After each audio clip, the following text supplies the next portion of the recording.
Good morning and evening. Welcome to the Atlantic Council South Asia's discussion on the Pakistan's recent national elections. My name is Kapil Sharma, and I serve as the Senior Director for the South Asia Center here at the Atlantic Council.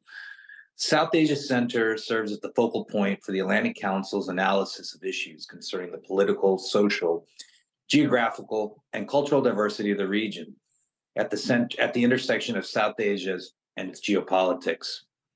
We at the Center facilitate constructive dialogue to shape policy, forge ties between the region and the global community by producing cutting-edge analysis, convening key stakeholders, and amplifying policy conversations. And this conversation is part of that. I want to begin by saying that 78 countries are preparing for their national elections in 2024. And these 78 countries represent approximately 4 billion people and more than 60% of the world's GDP.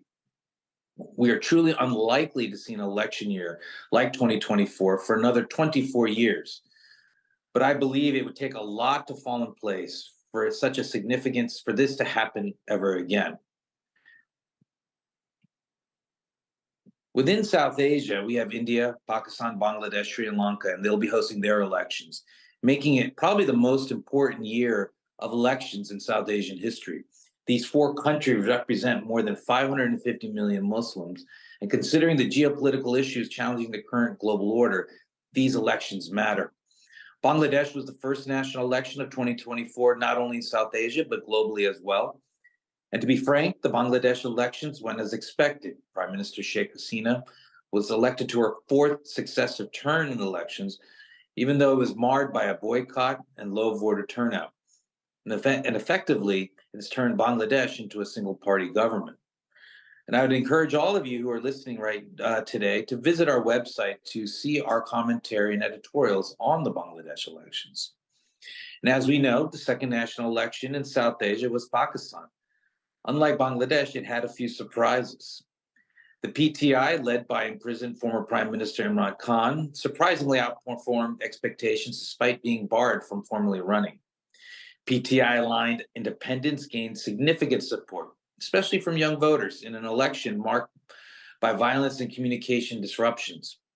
This unexpected outcome has led to uncertainty about the formation of the next government, with experts suggesting the need for rapid economic reforms, resulting in a potentially weak coalition government that faces numerous challenges in economic and security concerns.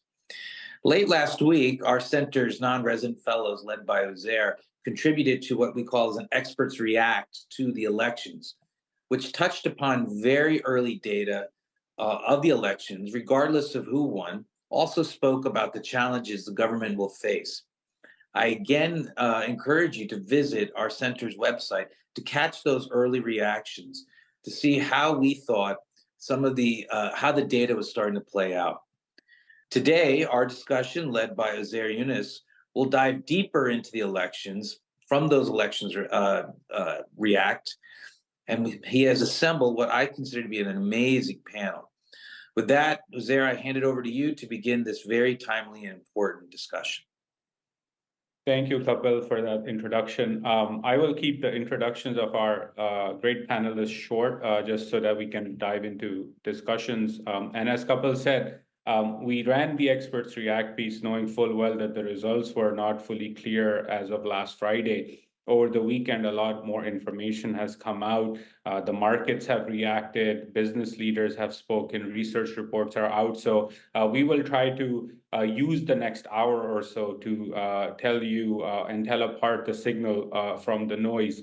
So in terms of the flow of conversation, I will be starting with Sarah Zaman, who is a journalist based in Pakistan. She serves as the Pakistan Bureau Chief at Voice of America. Before we began this conversation, I was just making sure she finally managed to get some sleep, and she has. So it's been a crazy 72 plus hours for all journalists in Pakistan. And I'm excited to hear Sarah's thoughts on what is playing out right now. We have Amreen Surani, Head of Research at JS Global Capital. Amreen will be sharing her point of view on how the markets and business leaders have reacted and what is the conversation right now in Karachi, in particular, the business capital of the country. Khurram Hussain, who's stuck in traffic, is a renowned journalist and assistant editor at Dawn. We will be talking to him about the macroeconomic outlook, given that Pakistan is currently in an IMF program and needs another IMF program once the current one is over in March 2024. My dear friend Safia Ghori-Ahmad is Senior Director at APCO Worldwide and a non-resident fellow with us here at the Atlantic Council. Safia will share her views on how international audiences, both businesses and the administration here in Washington, is looking at the elections and how the relationship between Pakistan and the United States will play out given the coalition dynamics at play. And last but not least is Amar Khan, a senior non-resident fellow at the Atlantic Council as well. And I will be asking Amar about what he thinks needs to happen the next 100 days or so once a new government comes in place to rebuild confidence in the economy. With that, I will turn it over to Sarah. And Sarah, you've been on the ground covering the elections. You've covered a lot of controversial elections, including the election here in the United States some years ago and allegations of rigging. So start with, setting this political scene for us here in terms of what the dynamics were like prior to elections. We heard a lot and saw internet disruptions, arrests. PTI couldn't hold its rallies in the way that everybody else could. The day of election and what you saw and heard, and what the latest controversy has been in terms of the results and allegations and counter allegations being made about rigging. So just use the first 7-8 minutes to set the political backdrop for us so that then we can have a more informed conversation about what could happen in the future. Thank you.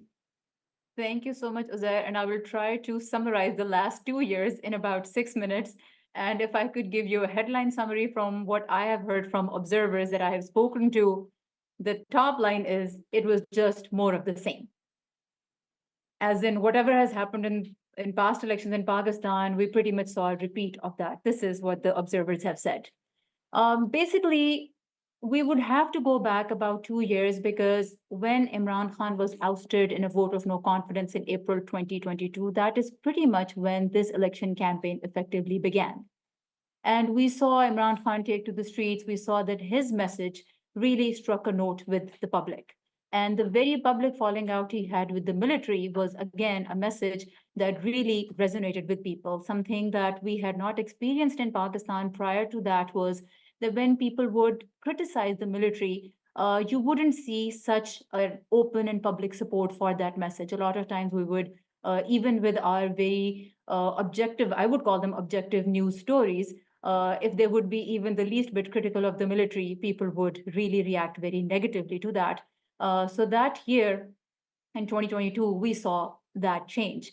But what the other thing that we also saw was this constant message from analysts that started pouring in that if in Pakistan you see one party being removed from power, it's not removed so that it can come back in power again. So even from that point on, the match also kind of seemed a little fixed, as they would say. But in these 2 years, we saw Khan have a very public falling out with the military. We saw other political parties, PDM, form a coalition, run the country. And the way the economic environment in Pakistan developed, that only made Imran Khan look even better. And in fact, some people from within PMLN told me in casual gatherings that basically Imran Khan was given his popularity on a silver platter because of what the PDM government was facing in terms of economic challenges and how it was running the country. Beyond that, we see the two sides. We see Imran Khan, come out very openly and criticize the military, and we saw that there was not, any major pushback from the establishment until May 9th. May 9th proved to be May 9th of last year proved to be a turning event. We saw unprecedented attacks on military installations from Imran Khan supporters, and that pretty much turned the tide against PTI in the sense that after that point, we started seeing a crackdown on PTI, which was very visible. The top leadership started getting arrested. There were more than 80 people who came out from PTI and made speeches about either quitting the party or quitting politics altogether, and just basically praising the military and also really denouncing Imran Khan's messaging. So that was a point that we could see Imran Khan's party was being dismantled. Then, fast forward to the election, because, these are news that we have all read, so I don't want to spend too much time rehashing it. The only reason why I'm going into this past is to set the stage for what had been happening prior to this election. And then closer to the election, we start seeing PTI loses its symbol. That put the party in a very bad position, because that meant that its candidates would have to run as independents. Now, there are legal voices who say that this was not supposed to be the case, that because the party was not delisted, that its candidates could have and should have run as PTI candidates. But when you talk to even majority of the legal eagles within PTI, they also say that no, we couldn't have done that. We had to run as independents, but that they have challenged this election law, and the election commission threw their petition back. And now their petition is in the Supreme Court, because they also want to change this thing, that if a party doesn't have a symbol, as long as it's not delisted, its candidates should be considered as party candidates. So in any case, they had a lot of difficulty run their election campaigns. We saw that when they would come out to hold rallies, they would either not get permits, or if they would, then again, they would get, a lot of people would get arrested. So the playing field was rather difficult for them. It had shrunk a lot. But PTI, and even though they also had a lot of trouble running their campaign online, because we would see dramatically internet service get disrupted in Pakistan, social media platforms go down in Pakistan, still PTI was successful in the sense that the victimization that it was facing, it was able to let its supporter know that this was happening. It was able to foment a certain level of support despite having difficulty reaching its base. So come election day, couple of days before elections, we're told there won't be any internet disruption, don't worry about it. And the election commission says, we have developed this election management system that can perform with or without the internet. So as reporters, we knew that, this is too good to be true. And then come election morning, we wake up to this announcement by the Interior Ministry that mobile internet services are going to be disrupted today, suspended today out of concern for security. And later on, we saw that the Interior Ministry defended it and said that, if they had to do it all over again, they would do it the same way. Election day itself, as we were reaching to that point, surveys showed surprisingly that there was still a high level of trust in the military. Nawaz Sharif, as we all reported, was the establishment's favorite. It looked like, it would be an easy sailing, a smooth sailing for him, given the fact that PTI's field had shrunk a lot. Their field of, activity had shrunk a lot. So on election day, I went out to NA 130, which is where Nawaz Sharif was facing Yasmin Rashid. And I also went to NA 128, and I went to about 6-7 polling stations in these two places. NA 128 is where Salman Akram Raja, PTI-backed candidate, was facing On Chaudhry, who was an IPP candidate, and IPP was the party that was carved out of PTI. The reason why I mention these two is because a lot of what we hear is based on what individuals see, and what individuals see can be different from point A to point B. In NA 130, people were complaining that there are no PTI polling agents, and there is no, camp set up outside polling stations where PTI, party members or, supporters are present who can then create that little token for you that you take inside to poll. But when I went to NA 28, there was a huge, presence of people at their camp. So let's say, you're a voter in one part of the city, you see a very different picture possibly from voters in another part of the city. But the frustration at the disruption of internet was just widespread. And that was, we saw that, people from other parties, political parties, including Bilawal Bhutto, also condemned that. Overall, on election day, it was largely considered a peaceful day, even though the government said there were roughly 60 incidents of violence and 16 people were killed. Overall, it was a largely peaceful day. Internet disruption was widely condemned. At polling stations during the day that I saw, things looked rather normal. Again, I only saw Lahore and only a few polling stations. Therefore, I would be very careful in saying if that was the case across the country. The process is incredibly manual. Even in this day and age of the internet, you walk in with a piece of paper. There are multiple people who cross-check your data manually in registers. Then you go inside, everything again is very manual. There are stamps. There is a guy who checks off your name in a register with a ball pen. I mean, you might as well be in 1964. But the interesting thing is that given what happened with the election management system in the evening, if this whole process were also be digital, I don't know how easy it would make the election or how difficult it would make it, because if the results process got delayed by several hours, imagine you go to a polling station and suddenly they don't have electricity or their internet signal is down. How would you even vote? So this is a big question for Pakistan and Pakistani authorities, how they would like to step into 2024 and digitize their processes, or whether manual is the way to go in Pakistan. That day, so many people had asked us, when would when would we know results by? Foreign channels talk to us and they want to know. And general idea was that by midnight we should have a clear picture. So this came as a big surprise and as a big shocker for all of us when past midnight, 3 a.m., 6 a.m., we don't have any results. And this after the ECP had told media that the election management system that they have created is going to function with or without the internet. And so this is where the perception about election being rigged really started to gain a lot of traction. Now, when we look at data, and especially, Gallup, they released their data just a little while ago. They released their analysis. When you look at that analysis, you realize that there was not a huge discrepancy in pre-election polls and election day results. But this huge space that got created because of the delay in election results coming in, that has really hurt the perception of transparency or of fairness about this election. People already didn't have very high expectations because of what was happening to PTI. And then on election day, when results are slow to come in and tallies change dramatically over time, that only added fuel to that fire. So election day started decently, but ended in a really strange manner, which raised a lot of questions. Now, to your last point about observations, like I said, the observers that I have spoken to, they say this election does not stand out in any way.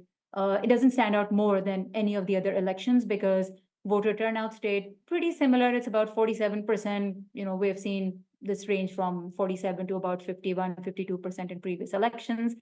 As far as the results are concerned, people are pointing out the fact that if this election was not as free and fair as some, I'll backtrack that. So, despite the allegations from PTI, if you look at the data that matches pre-election surveys really well, and you look at the fact that despite the crackdown, PTI still is leading in the center and performed really well in Punjab and also performed very well in KP, its stronghold, then one must look at data and go deeper into that rather than going with just the perception that's been created on social media. And as Uzair and we were talking about right before this conversation, is that PTI started by claiming they had won 180 seats, and gradually that tally comes down. So the real question is, how many of these cases will actually go in election tribunals? How many vote recounts will we see? And how many results will we see actually change? Because when it comes to allegations of rigging, experts, observers say that that is very hard to actually prove because a lot of it happens outside of public eye. That this doesn't happen in front of everyone. So any allegations of ballot stuffing, of ballots being replaced, of boxes being moved, all of that will have to be proven. So what that means, observers say, is that PTI is really going to have to choose its battles regarding which cases it's going to bring forth.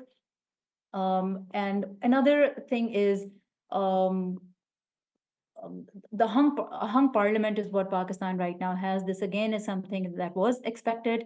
As far as the next government's formation is concerned, that is where the real question right now lies, because PTI, from what I have gathered by speaking to folks in PTI, they're in no mood to build any kind of alliance with PPP. At least PPP had shown some willingness to work with independents, but it seems that PTI doesn't have that willingness, which could then translate into the fact that PML and PPP could possibly go together to form a government. But then the question is, the biggest the party that got the biggest mandate may still have to sit in opposition. What kind of stability will that bring to the country, and what would that do to the people who came out and voted for PTI? If the majority still has to sit outside of government, that doesn't send a good message to people. That is not an encouraging message. But to that, observers say that PTI is still in.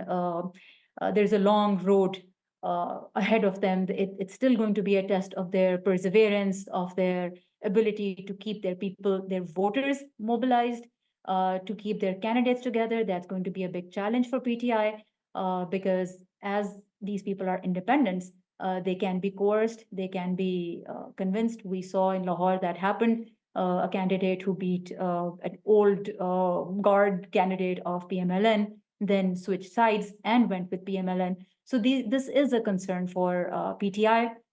But overall, sadly, the conclusion is that Pakistan is still in a phase of instability, and that instability is not going away. The election may have given closure. It may have given people an opportunity, a much needed opportunity to express their desire to exercise their right to vote, but it may not translate into the kind of government that the majority of voters would like to see. So things are still rather up in the air, but the overall issue of rigging, that is something that is going to take a deeper dive into data, a deeper dive into evidence, proper follow-up with election tribunals. This is not something that can just be adjudicated in social media. As we're seeing, there are a lot of fake documents being circulated. There are videos being circulated that don't even have the message that PTI claims they have in them. For example, they shared a video saying, this foreign media is saying that we have 150 seats, and then nowhere in that video had the journalist even mentioned that PTI had won 150 seats. But PTI was ahead in the perception game with the public, and they're still doing very well in that regard. So that's a summary of 2 years. Thank you. Thank you for that overview and for setting the political scene, Sarah. Amreen, I'll switch it over to you. You heard the political view from a journalist in terms of what's happened and what's transpired. Of course, Friday, the markets were down. Monday, the markets are down. Lots of conversations in the business community about what this protracted political uncertainty means for Pakistan, right? There was this hope among at least many market participants that I would talk to, saying that, post-election, we will have a government with a clear mandate, and they will be able to reform, govern, talk to the IMF, but we're back to basically a coalition. So share your point of view on, what do you think comes next, both particularly on the economic side, and what are market participants in Karachi and the business community at large that you speak to and engage with saying about the elections and the prospects for a coalition government in Pakistan? Sure. Thank you for having me. So let's just take a quick recap on a context of what has happened so far to understand why are the markets reacting how they are right now. So we were almost at a verge of default almost 8 months ago, and IMF signed a fresh agreement with us, and that was followed by some fresh other external help as well from friendly countries. And this came with some conditions of reforms, and after that we saw unprecedented increase in energy prices, some other measures that helped curb the circular debt, some strict fiscal discipline, and we also then met quarterly IMF targets. So all of this set ground for investors and the business community over here that given where Pakistan is right now on the external side, our annual debt obligations are more than 2.5 times of our SBP FX reserves right now.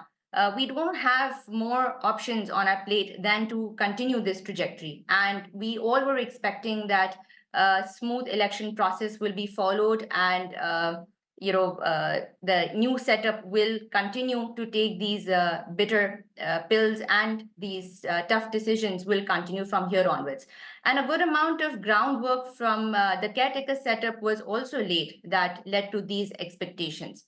However, how Sarah just explained and how you also said that the poll results and the developments since the elections have now given birth to uncertain the market. that are related to, you could say, how quickly can the new setup now come in place, or how strong or weak the new coalition would be, and how will that then turn into, the moving parts of taking decisions and reforms and continuing the same track that we were in the last 6 to 8 months. Because of this, almost $1 billion of market cap has been eroded. On the international bond side, the prices did erode a bit in the first trading session, but after that, it's been relatively stable.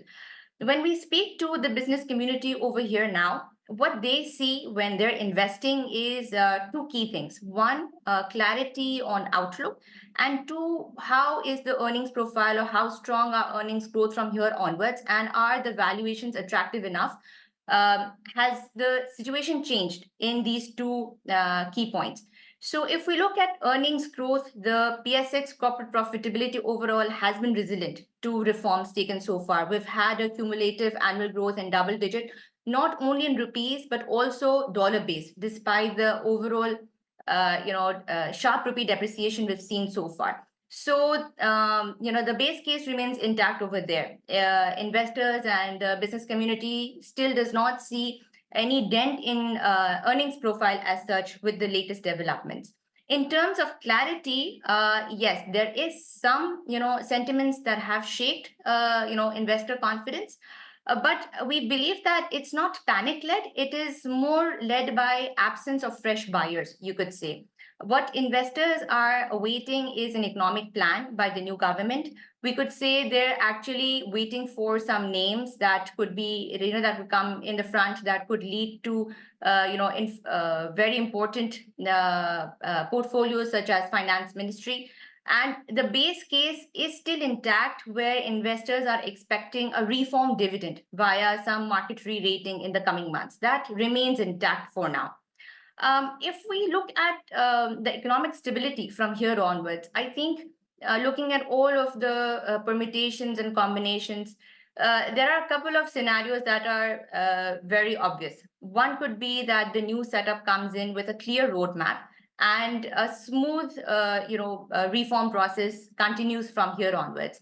Another one could be that there is a new setup with a relatively weaker coalition or a noisy opposition, and that leads to some hiccups in improvement in legislations from here onwards, and creating some hindrances in economic decisions to be taken. One more scenario could take play is that a new setup comes in that is tilted towards populist measures, and then that could delay some reforms to be taken from here onwards, further adding some burden to the fiscal and external deficits. I believe the latter two scenarios will lead to inevitable plummeting of reserves. We have seen in the last three new governments that, whenever the new government came in, the reserves started plummeting, and that led to the government reached to the IMF. And this time around, it was expected that this is a given, and whatever homework we've done so far will take us to that destination sooner rather than later. It's very important for economic stability that the first scenario that I mentioned takes place. It is also being said now that maybe IMF will kickstart the last review that we have for the ongoing SBA only when the government is formed, the new government is formed.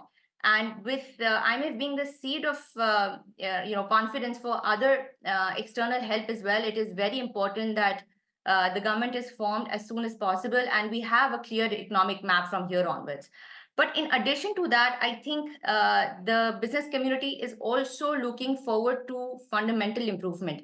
It is very important that Pakistan gets out of its vicious cycle of, urging to splurge, and, brings itself out of a growth that is led by consumption and move towards a growth that is led by production. It is very important that, the business community obviously also gives its part in this whole role, and takes part in being a part of the documented economy, which the IMF is looking forward to. Thank you for that, Amreen. Khurram, I'll turn it over to you. You heard, I think, the tail end of Sarah's comments as you joined, and Amreen's views on how the business community is reacting. Um, we, of course, have a situation now where another coalition will have to first get a review done of the next IMF, of the ongoing IMF program. Then it has to go to the IMF, particularly starting with the spring meetings here in Washington, and then roll out a budget. A lot of things will be tested in terms of the coalition strength in the run up to the budget, essentially, and that's a key sort of milestone marker they need to cross.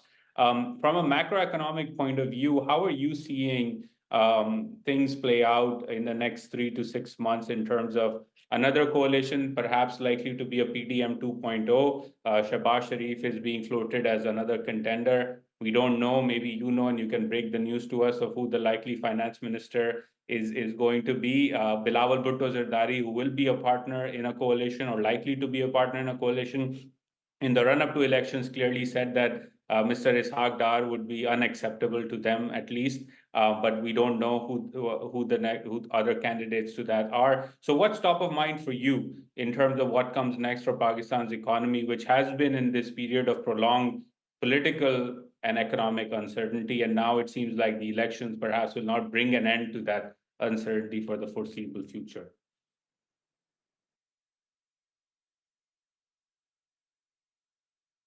Right. Thanks for that, Uzair. I'll start where you left off, actually. Yes, these were meant to be the elections that would perhaps reset the situation. We've had an unending series of caretaker governments, glorified caretaker governments since 2017 onwards. I think since 2017 till now, we've probably had more prime ministers come and go than we've normally seen in a decade. This was supposed to be the election that puts an end to all that. This was supposed to be the election that was going to create a government that has a deeper mandate among the people and finally begins to sort of, rectify the temporary nature of the kind of economic management Pakistan has been receiving since 2017 continuously. It didn't work out that way. I think I'm now looking at I'm expecting a very chaotic transition to another government which will be embattled from day one. The PTI is already saying through its chairman, Barrister Gohar, that they're getting ready to be summoned by the president to come and build the government. And they're saying that they're now waiting for the president to invite them to come form a government. Obviously, that's not going to happen. Then he has promised protests if they are not invited to come and form the government. They will not play within the system. Everybody is asking each other over here in Pakistan who the finance minister is going to be, because that will be the sign, our first indication as to whether politics will be in the driving seat or economics. I think given the chaotic nature of the situation and the embattled character of the government, the emergent government, it's very, very optimistic to think that an economics-driven approach will be taken to economic management. Nawaz Sharif, for example, in his speech on election night, said that, and people from his party have been repeating this message since then, that he wants to unburden the populace from inflation. And he said that he was quite specific about it. He said that every time you receive a bill for electricity, it should not be a source of tension and anxiety in your house from now on. Every time you refuel your car, it should not be. Every time you receive a gas bill, it should not cause anxiety or stress. I don't know, and I don't think he knows himself, how he intends to bring the prices of these things down. But in the past they have done so, because these are administered prices, they have withheld the kind of adjustments that these require or would ordinarily require, keeping economic fundamentals in mind. But they've withheld those adjustments, keeping politics in mind. And they've also, in the past, and I'm talking about Nawaz Sharif's government, previous governments here, tried to control the prices of these things by influencing the exchange rate. Um, and I am noting that senior PMLN people, wherever they are appearing, are repeating this message over and over again. They're telling people that don't worry, we are about to come. We will unburden you from inflation. So I'm waiting to see how they intend to go about doing that, who they intend to choose as their point person. And um, I also foresee that they are going to use the resources of the state to try and buy back some of the voters that they have lost in their heartland. So the kind of defeats that have been inflicted on the PMLN on the GT road, which was the heartland, and in the city of Lahore, where results have really had to be changed in order to deliver PMLN victories in whichever seats they've won. They are going to try and buy these votes back, or at least find ways to rebuild their relationship with the voters that they have lost along the way. And I think economic management is going to have to play a role in this for them. Um, given the kind of political situation that's about to be ushered in once the assembly is summoned, I see a very, very limited scope for actually implementing or staying on course with an IMF program. I think the subsequent EFF is going to require a very tight fiscal equation, and I think the reserve position at just over or just barely 1.5 months of import cover don't really allow for much growth to take place, let alone adjustments or playing games with the exchange rate. But the compulsions that will be pushing this government in the direction to do precisely that are going to be very, very powerful. So, yeah, I'll leave it at that for now.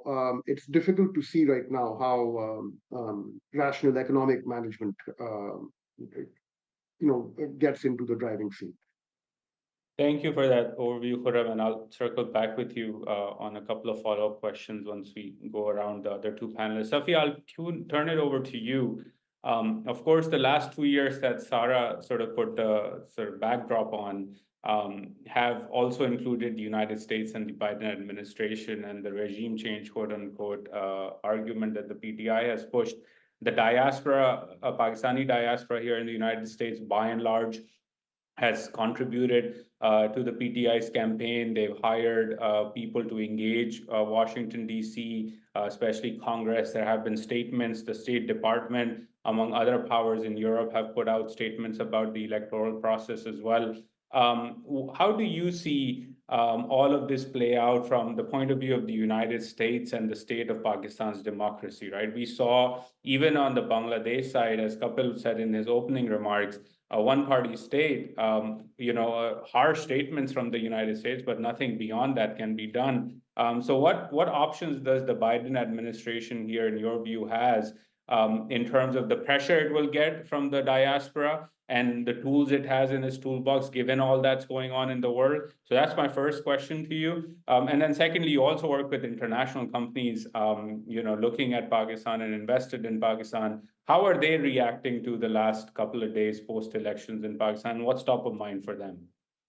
Thanks, Uzair, and thank you for convening this fantastic panel. Of course, I think Council always does a great job in these sorts of scenarios. But let me get started with your first question. I think it's interesting that the State Department, along with the EU and the UK, put together sort of this statement, which really calls for an investigation into the credible allegations of the restrictions on freedom of expression. And I think back in 2018, there was something similar in their statement, the State Department's statement, in the reference to the language which talked about flaws in the electoral process. So this isn't dissimilar from the last statement that came out in the last election, but I think it was a little bit stronger this time. I think what's more interesting that's coming out is the fact that the House Foreign Affairs Committee, the chairman, Mike McCall, and the ranking member, Gregory Meeks, they came out with a statement along with several members of Congress, Brad Sherman, Ilhan Omar, Rashida Tlaib, influential members of Congress. I mean, when you have the chairman, sorry, you have my lights flickering. When you have the sort of you have these influential members of Congress, to me, that signals that you have a really strong sort of push from the diaspora, right? You've had some of these members actually travel to Pakistan. They've met with Imran Khan, and they've met with PTI members along with others. So I think that's a really strong signal that the diaspora advocacy and the relationship building in the US on the US side is working. And so I definitely think that this is something that that is something to pay attention to. From the administration's perspective, I think the push to not recognize elections unless there is an investigation or unless there is a credible sort of result, I think that is a little troubling to me, because when you look at what the US, which countries the US does or doesn't recognize as credible, I don't think Pakistan wants to be a part of that group of countries. So I definitely think the next couple of weeks are going to be really interesting to kind of see which, how the US kind of monitors this. But it's interesting that the statements did, make it that the restrictions on internet freedom, the fact that the opposition was sort of dismantled in this way in the lead up to the elections, the US is paying attention to it. Now, if I can put this in sort of a broader geopolitical context in your second question. So I think what, in my advice to US companies and how they look at Pakistan in this context of geopolitics and risk.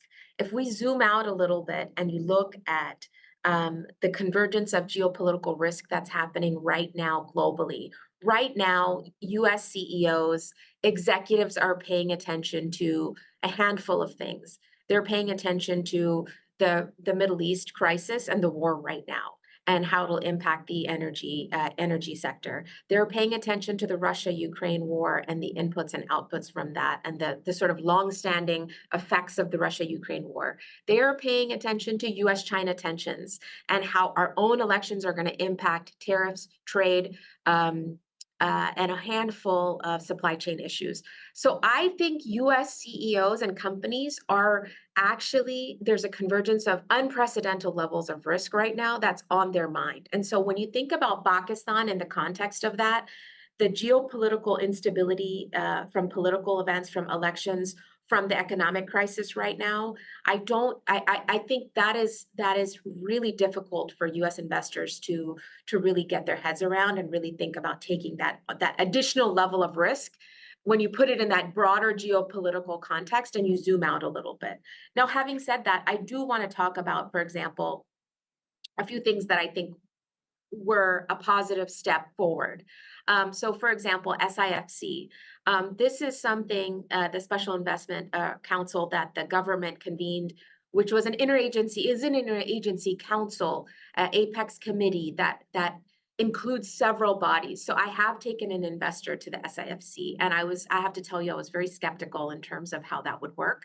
And I think there is an eagerness and a hunger for that FDI and that foreign investment to come into Pakistan. Now, the broader geopolitical, like Khurram mentioned, the broader geopolitical dynamics and the geoeconomic issues at play are deterring investors.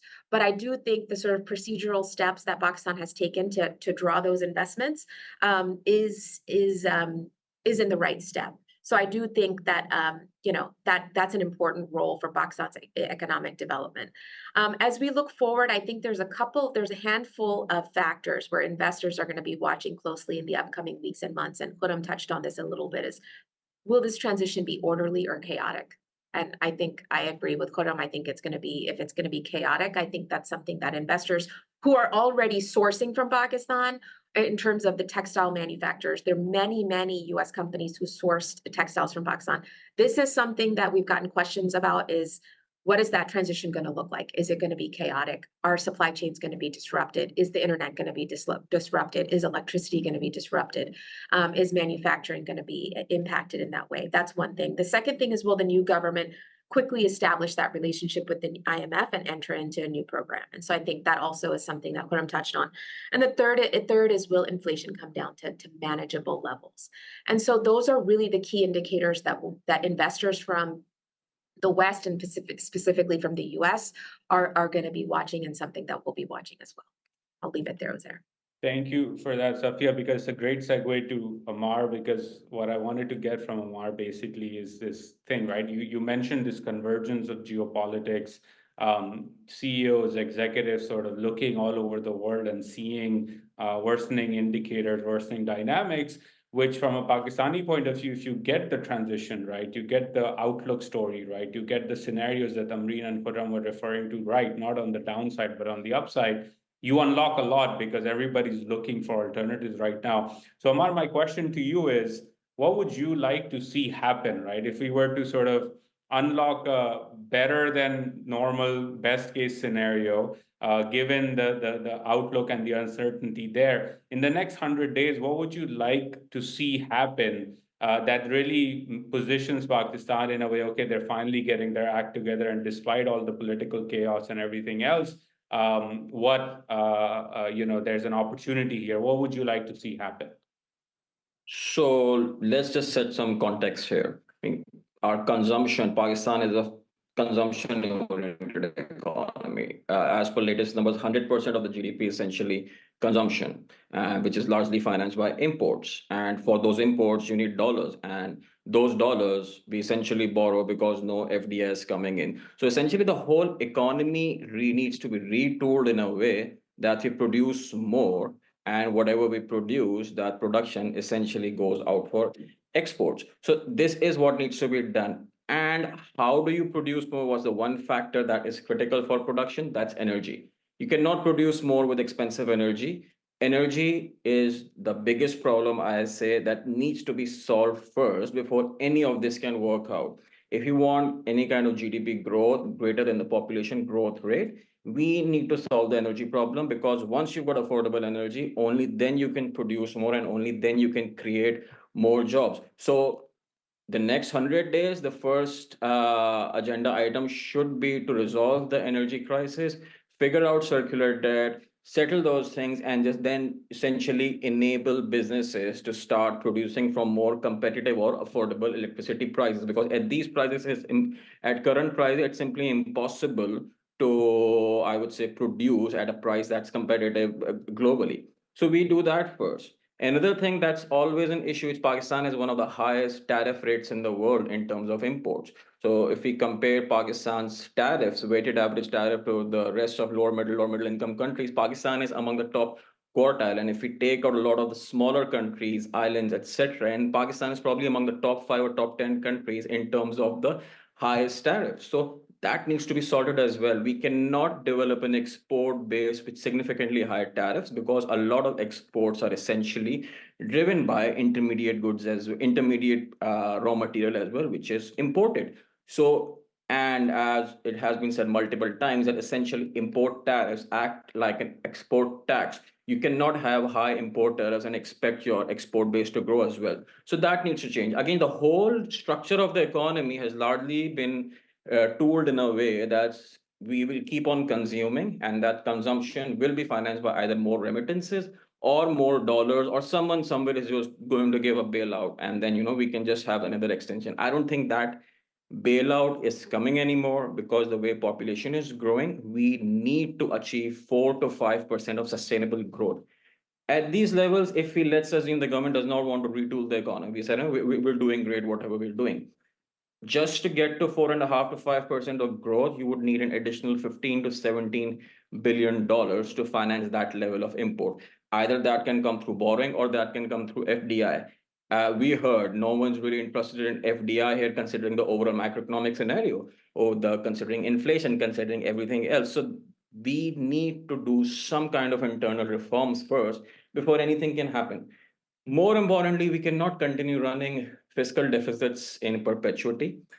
Our expenditures continue to be in excess of revenues. Only in the last 2 quarters, there has been some semblance. But even then, the government continues to borrow. The government continues to print more money through various means, through various structures, to essentially finance its expenditures. And that is why inflation is stubborn in the range of 20 to 28%, and it's not coming down. Even though in the region it continues to come down. The earlier argument was that it's largely supply shock driven, but that supply shock is long gone. Things are stabilizing everywhere else, but we continue to be in the 20% range, and that's largely due to demand pull because the government continues to spend more money. It's not generating revenue, and the fiscal side continues to drive more and more inflation.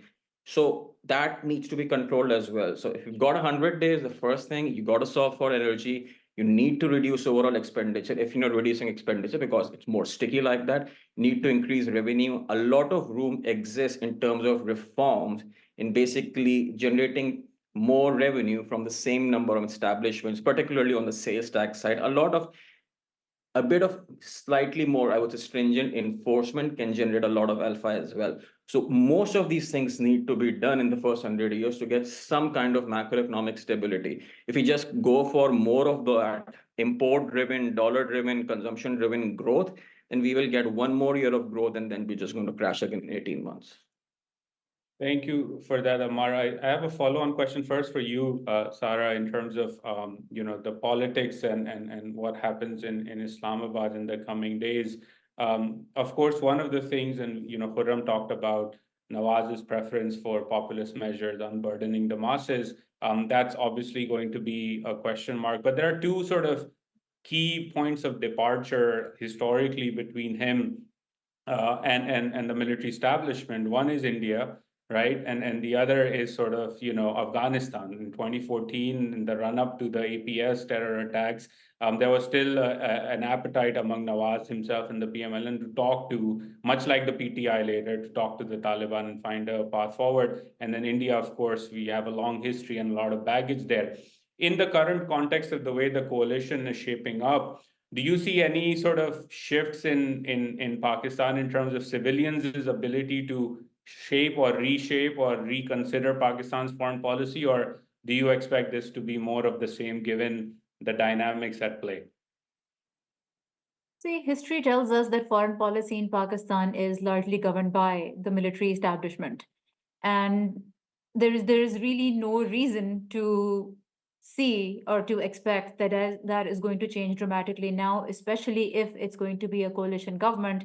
Then again, it becomes an issue where you need a very even-handed treatment, in the sense that you want to continue a policy that you have been talking about at least for the last year or so. And in the last year, we have seen that the Pakistani military has also come out very openly, and it has criticized the Afghan Taliban. It has criticized them for, allegedly providing support to TTP fighters, to giving a safe haven to TTP leadership.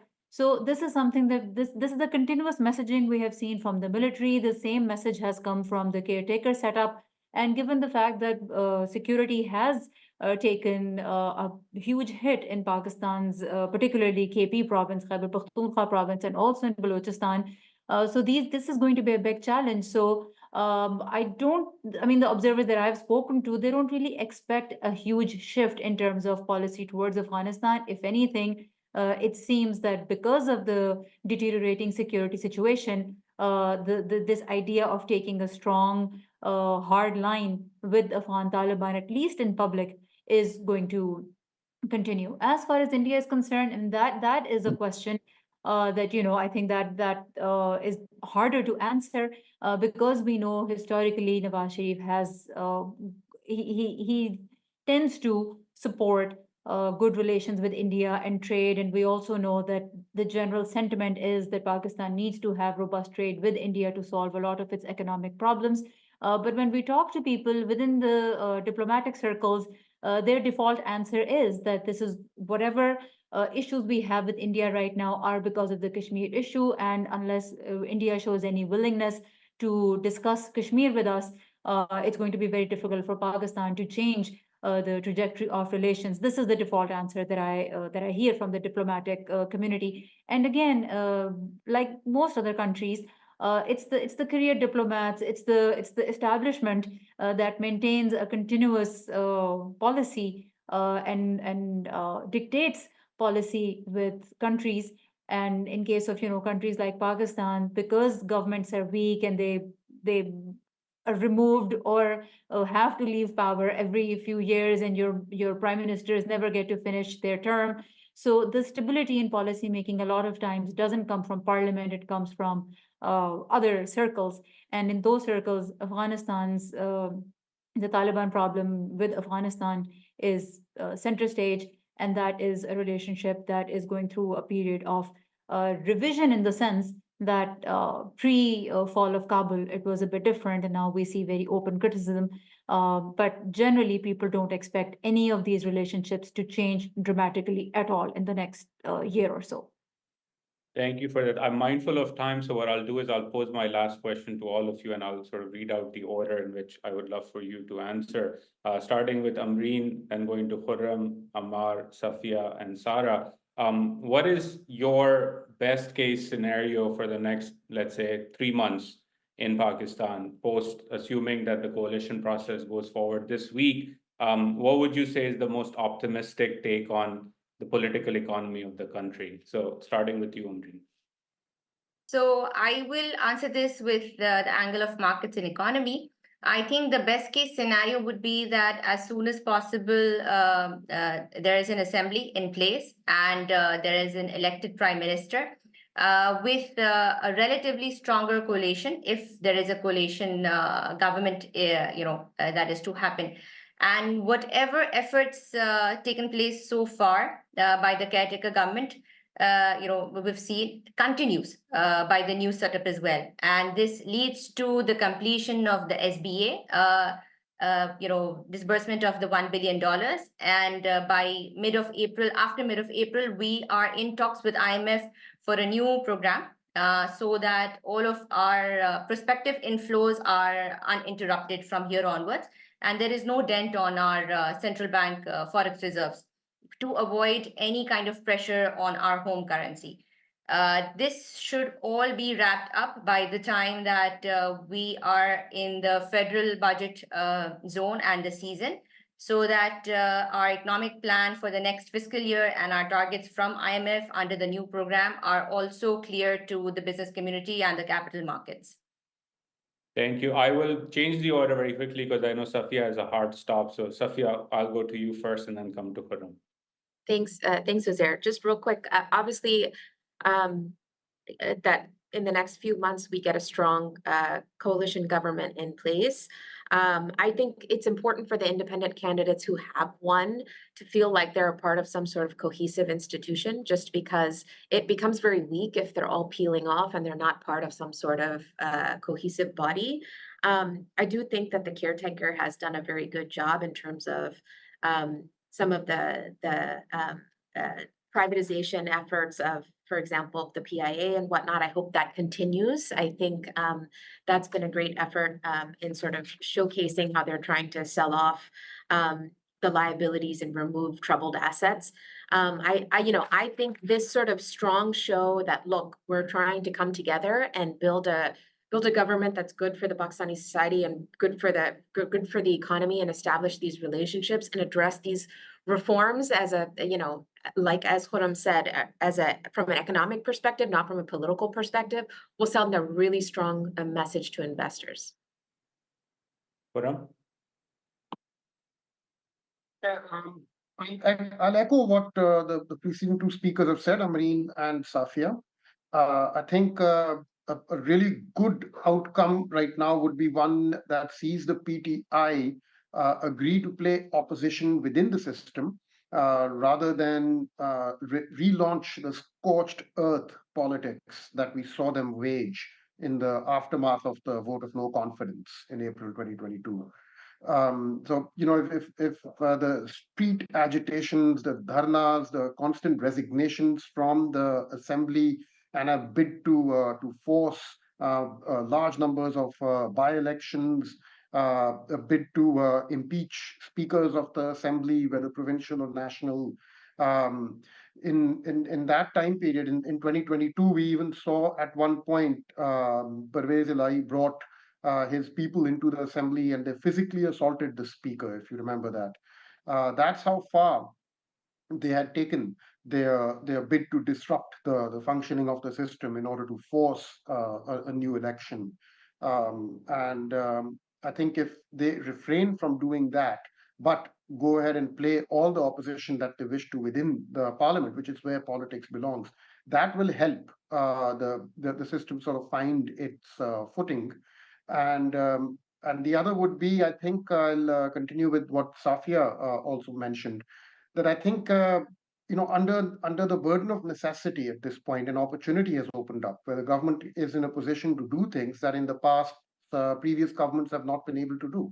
The privatization of PIA, of course, being one example. I think right now it's something that's credible. I think a certain burden of the state-owned enterprises can be offloaded at this juncture, and I think there will be political consensus to bring that about. And I think if it can be done in a way that at least buys them some relief on the external front, even better. If it can give them some fiscal space, some stability on the external side to be able to see the year through, that that would help. So I think, yeah, some relief on the external and fiscal sides based on some economic steps that have already the foundations of which have already been laid, and then the opposition agreeing to work as an opposition and eschew the politics of confrontation. This would be a very good outcome and would help the consolidation of democracy in this country. Thank you. Ahmad?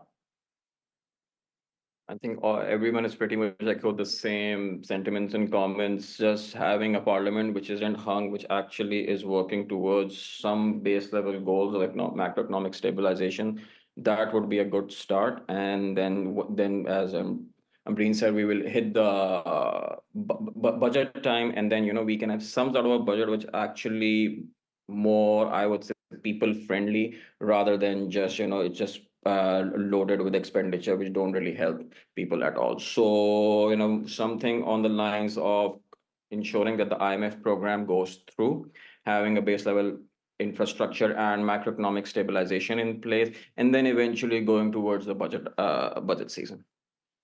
Thank you, Ahmad. And Sarah, you get the last word on best case scenario. Sure. So I'll keep it quick. As a journalist, I'll be watching how PTI manages its base, and which pretty much sums up what everybody else has also said. We have seen that PTI has asked its people to protest outside our offices, but they've been repetitive in their message, saying that the protests must be peaceful. So we see that they are trying to keep their base mobilized, but they're also repeatedly telling the base to stay peaceful. And also, they have also signaled that they may not, that they would be rather sitting in opposition than work in a coalition. So the most important thing to watch would be how PTI manages its base, how it pacifies the base, and how it takes the base with it as it decides which side of the aisle it's going to sit on. Thank you so much to you, Sarah, and to all of the panelists for joining and for your time. With that, we conclude our conversation today. As mentioned earlier, you can check out our website for more experts' reacts and analysis coming out of the elections, which will continue over the next few days. I also wanted to thank Shujan Palkar and the entire AC Events team for putting this together. They are the massive team behind the screen or behind this webinar that pulls everything off. So thank you to all of you for your support on that. And with that, we can close today's events and Khuda Hafiz.